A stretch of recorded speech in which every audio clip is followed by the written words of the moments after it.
Welcome to Qualified at the Intersection, the Friday Roundup. Every week, there is so much. I started this week with a newsletter about the truth will set you free, really dealing with the fact that in the United States, we have an incredibly hard time dealing with the truth of our country. And there's this idea that if you say anything negative about the country, you hate it, you don't care about the good things. But that's a child's vision of reality. An adult knows that people, individuals, countries, everything is good and bad. And trying to hide the bad doesn't make the country better. It disrespects those who bad things have happened to. And of course, this issue has come up with slavery. For reasons that are unclear to me and yet crystal clear to me at the same time, this administration has decided to focus on denigrating the history of enslavement in the United States. It is another signal, just like bringing the Afrikaners here, to say that this is a restoration of white supremacy. And there's no other way to take it other than that, right? And we won't tell the truth because the truth is bad. It makes you feel bad. I don't want to feel bad about anything related to this country. Well, as I talked about in a separate post, for 246 years, Black people, men, women, and children, and men, were raped. Slavery was not only a system of physical labor, but it was a system of sexual violence. And this systematic rape went on for over 200 years.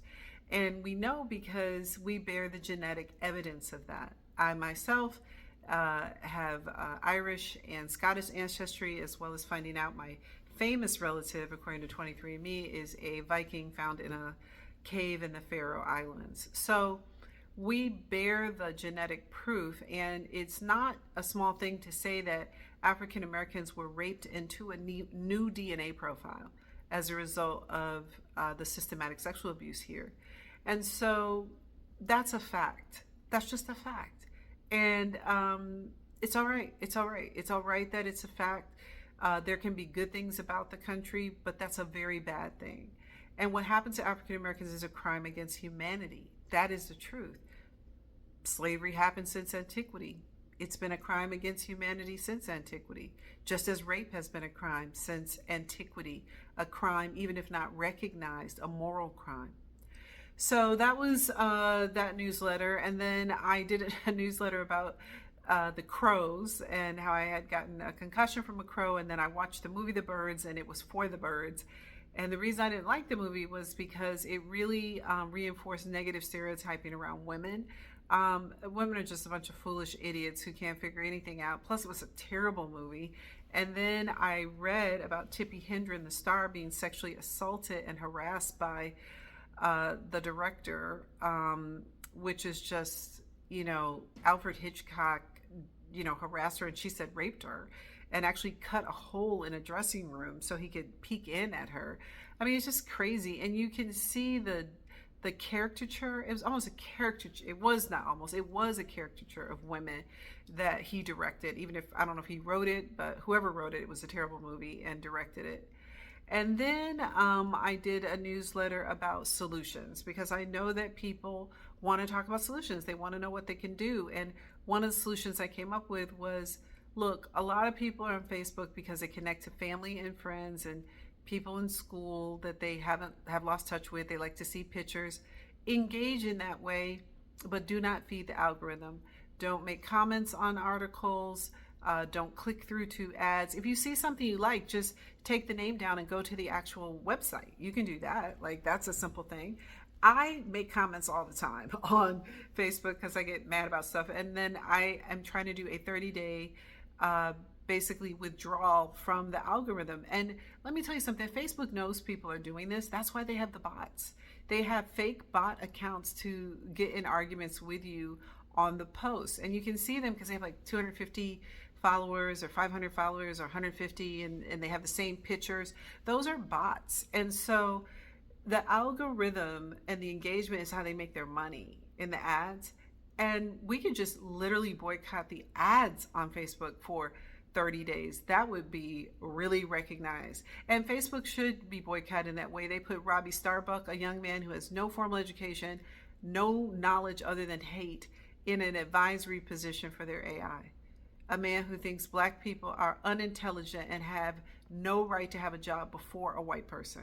That is literally the things he has said, and he is an advisor at Meta. I mean, it's just crazy. And then I did another newsletter on what you can do around your workplace and the myth of qualifications, and looking at our evaluation instruments, how we think about evaluations, and how we think about who's qualified. That came out of my book, Qualified: How Competency Checking and Race Collide at Work.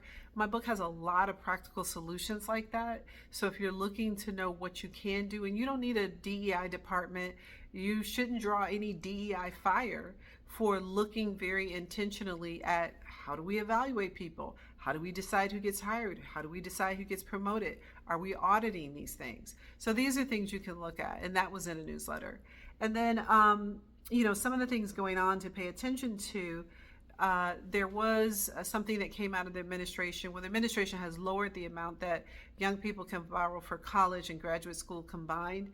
I believe we ought to pay attention to these things because I think they're designed to prevent poor and working class people, black people specifically, but others also, from attending college and higher education. They want workers, uneducated workers who do not think critically. And there are a lot of other things going on with the administration that seem to indicate that.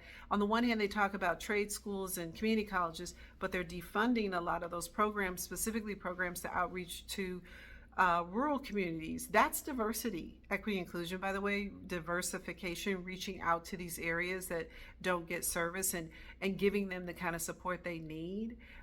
So they seem very hostile to that also. And then there was a ruling on the flip side that came down from, I think, a federal court saying that the Trump administration cannot restrict funding at universities because they teach DEI or think about that's ideological. That's First Amendment violation. But I can't really celebrate that because that likely will go to the Supreme Court. And I'm not 100% sure this Supreme Court is not, in fact, a Plessy court. And that is Plessy versus Ferguson, the case that gave us separate but equal in Jim Crow. And I really I think we need, for clarity's sake, to get this case as well as a workplace case around DEI to get to the Supreme Court. So we just need to know, are we legally, officially back in Jim Crow or not? And if we are, then we need to get back to the tactics to get out of it to the extent that that is possible, and that is perhaps a nationwide strike and things of that nature. I think we're well past the time where we need to start thinking about these types of things because things have gotten quite serious quite fast. And then I was really concerned to see that they claim that new voters are registering at a higher rate as Republicans than Democrats, and I'm trying to understand why Democrats cannot get their messaging together. I mean, one thing that I think they could do is an ad to Spanish language markets about Stephen Miller, the president's right-hand man. Stephen Miller, according to previous media reports, his friends, people who knew him in ninth grade, 8th grade, through high school, college, dislikes Hispanic people, full stop. Not immigrants, Hispanic people. And all of his policies are designed to undermine their presence and advancement in the United States.